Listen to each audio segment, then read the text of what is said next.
सारा का सारा दोस्त तुम्हारा है। एक व्यापारी व्यापार करने के लिए एक शहर से दूसरे शहर जाता था।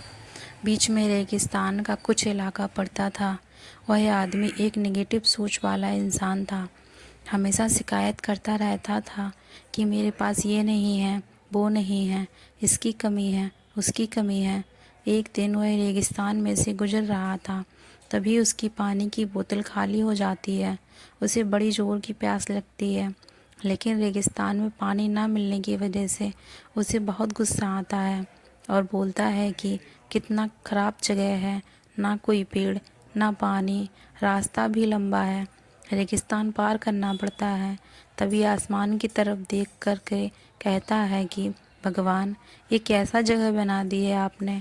अगर मेरे पास में बहुत सारा पानी होता, बहुत सारे संसाधन होते तो इस जगह पर हरियाली कर देता, बहुत सारे पेड़ लगा देता।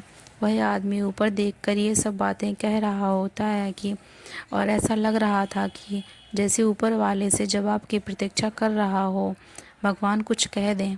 अब चमत्कार ये हुआ कि वह जैसे ही नीचे देखा, उसे अपनी आँखों के सामने एक कुआं दिखाई दिया।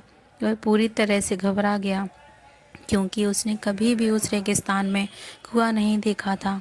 वह कुएं के पास पहुंचा और देखा कि कुआं पूरी तरह पानी से भरा हुआ था, परंतु आदमी इतना नेगेटिव सोच वाला था और हमेशा शिकायत करता रहता था। और फिर से आसमान की तरफ देखते हुए बोला, भगवान, पानी से भरा हुआ कुआं तो दे दिया, लेकिन पानी निकालूंगा कैसे। तो उसे इस बार जब वह नीचे देखा तो फिर से चमत्कार हुआ।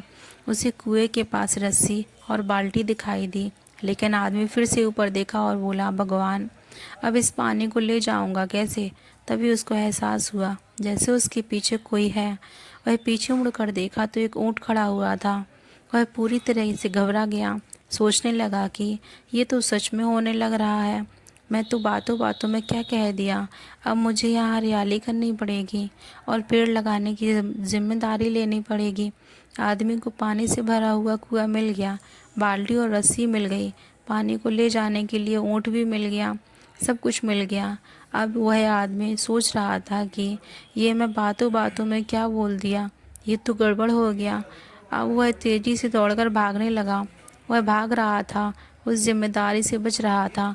तभी एक कागज़ उड़ते हुए आया और उसके शरीर से चिपक गया। उसने जब उस कागज़ को देखा तो उस पर लिखा हुआ था कि मैंने तुम्हें पानी दिया, कुआं दिया, रस्सी और बाल्टी दिया, पानी को ले जाने के लिए साधन दिया, फिर भी क्यों बचकर भाग रहे हो। उस आदमी को लगा कि मेरे साथ पता नहीं क्या हो रहा है।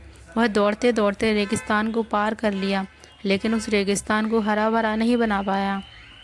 यह कहानी हमें सिखाती है कि हम में से बहुत सारे लोग ये कहते हैं कि बड़े स्कूल में पढ़ लिया होता या बड़े कॉलेज में चला गया होता तो ये कर लेता, अगर मेरे पास बहुत सारा पैसा होता तो ये कर लेता, मेरा बॉस मेरा साथ नहीं देता है, नहीं तो मैं पता नहीं क्या कर देता। हम हमेशा शिकायतें ढूंढा करते हैं, अपनी जिम्मेदारी से बचकर भाग रहे होते हैं। ये कहानी हमें सिखाती है कि लाइफ में हम जो कुछ भी कर रहे हैं 100% जिम्मेदारी हमारी है कि उस काम को बिना किसी शिकायत के पूरा करें। तो दूसरों पर दोष देना, उनकी गलतियां बताना बंद कीजिए, अपनी गलतियों को सुधारना शुरू कीजिए।